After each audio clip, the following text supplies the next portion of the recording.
এতক্ষণ বেলা 2টা বাংলা সংবাদ আপনাদের ঢাকা কেন্দ্র থেকে রিলে করে শোনানো হল। বাণিজ্য কার্যক্রম বাংলাদেশ বেতার, রাজশাহী। এখন শুনবেন আমাদের স্থানীয় সংবাদ। আসসালামু আলাইকুম। বাংলাদেশ বেতার, রাজশাহী। স্থানীয় সংবাদ পড়ছি জেসমিন আজাদ। নাটোর 2 আসনের সংসদ সদস্য ও জাতীয় সংসদের whip advocate M Ruhul Quddus Talukdar Dulu বলেছেন, দেশে গণতন্ত্র সুসংহতকরণ ও উন্নয়নে স্বাধীন গণমাধ্যম অপরিহার্য। ঐতিহ্যবাহী নাটোর প্রেস ক্লাবের ৪৯তম প্রতিষ্ঠাবার্ষিকী পালন উপলক্ষে আজ প্রেস ক্লাব মিলনায়তনে আয়োজিত অনুষ্ঠানে প্রধান অতিথির বক্তব্যে তিনি একথা বলেন। জাতীয় সংসদের হুইপ বলেন, দেশের উন্নয়ন ও মানুষের কল্যাণ নিশ্চিত করতে হলে স্বাধীন গণমাধ্যম প্রয়োজন। স্বাধীন গণমাধ্যম দেশের গণতন্ত্রের বিকাশে ভূমিকা রাখে, তাই সরকার এ ব্যাপারে বদ্ধপরিকর। তিনি আরও বলেন, ঐতিহ্যবাহী নাটোর প্রেস ক্লাব সুবর্ণ জয়ন্তীর পথ পরিক্রমায় রয়েছে। আগামীতে নাটোর প্রেস ক্লাবের অবস্থান আরও সুসংহত হবে। সরকার সবসময় গণমাধ্যম কর্মীদের বিপদে আপদে তাদের সাথে রয়েছে। নাটোর প্রেস ক্লাবের সভাপতি মোহাম্মদ শহীদুল হক সরকারের অনুষ্ঠানে সভাপতিত্ব করেন।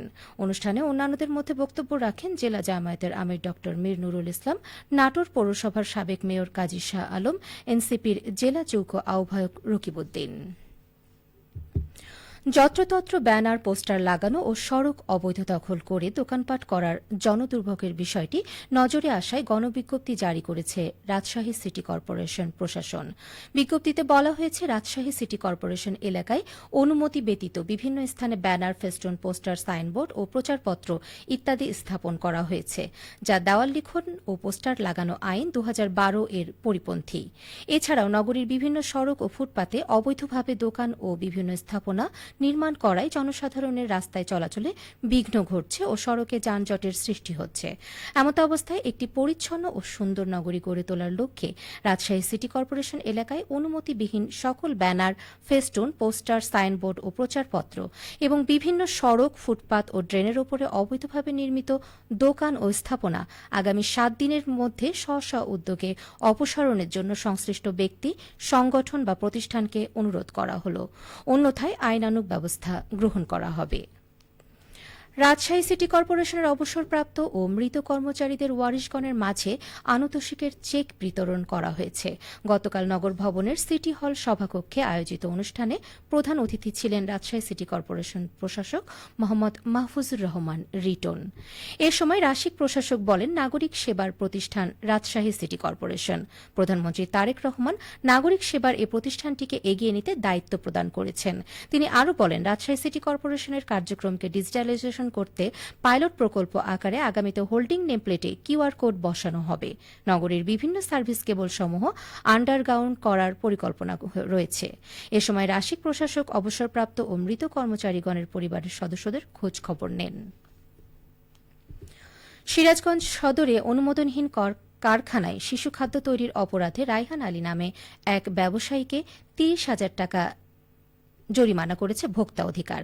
গতকাল ভোক্তা অধিকার সংরক্ষণ অধিদপ্তরের জেলা কার্যালয়ের সহকারী পরিচালক সোহেল শেখের নেতৃত্বে উপজেলার কান্দাপাড়ায় গড়ে ওঠা অবৈধ কারখানায় এ জরিমানা করা হয়। সোহেল শেখ জানান, RS দধি ভান্ডার নামক প্রতিষ্ঠানটি বিএসটিআইয়ের অনুমোদন ছাড়াই শিশু খাদ্য হিসেবে মাঠা ও দই উৎপাদন করে বাজারজাত করে আসছে। এমন অভিযোগের সত্যতা পেয়ে প্রতিষ্ঠানের মালিককে ৩০,০০০ টাকা জরিমানা ও অনুমোদন ছাড়া উৎপাদন বন্ধ রাখার নির্দেশ দেওয়া হয়েছে। নওগাঁ জেলার চলতি মৌসুমে ৭,৩৪৫ হেক্টর জমিতে ভুট্টার আবাদ হয়েছে। উৎপাদন লক্ষ্যমাত্রা ধরা হয়েছে ৯৬,০৩০ মেট্রিক টন। কৃষি বিভাগ জানিয়েছে, জেলার মান্দা, আত্রাই, রানীনগর ও পত্নীতলা উপজেলায় ভুট্টা আবাদ বেশি হয়েছে। ইতোমধ্যেই মাঠ থেকে চাষিরা পাকা ফলনের প্রায় ৯০% ঘরে তুলেছেন। প্রতি হেক্টরে প্রায় ১২.৩০ মেট্রিক টন হারে ফলন আসছে। নওগাঁ জেলা কৃষি সম্প্রসারণ অধিদপ্তরের উপপরিচালক হুমায়রা মণ্ডল বলেন, চাষিরা উচ্চ ফলনশীল জাত পিওনিয়ার, বাড়ি ভুট্টা ৯, হোয়াইট গোল্ড বেশি আবাদ করেছেন। কৃষি বিভাগ থেকে চাষিদেরকে আধুনিক প্রযুক্তি, উন্নত বীজ ও চাষ পরিকল্পনা সহ সার্বিক সহযোগিতা দেওয়া হয়েছে। এছাড়া আবহাওয়া অনুকূলে থাকায় ভুট্টার আবাদ ভালো হয়েছে। সবশেষে আবহাওয়া। আজ দুপুর 2টায় রাজশাহীতে তাপমাত্রা ছিল ৩৮ ডিগ্রি সেলসিয়াস। এ সময় বাতাসে আপেক্ষিক আর্দ্রতার পরিমাণ ছিল 52%। রাজশাহী ও পার্শ্ববর্তী এলাকায় আজ সূর্যাস্ত সন্ধ্যে 6টা 51 মিনিটে। সংবাদ শেষ হলো। আমাদের পরবর্তী সংবাদ বিকেল 4:05।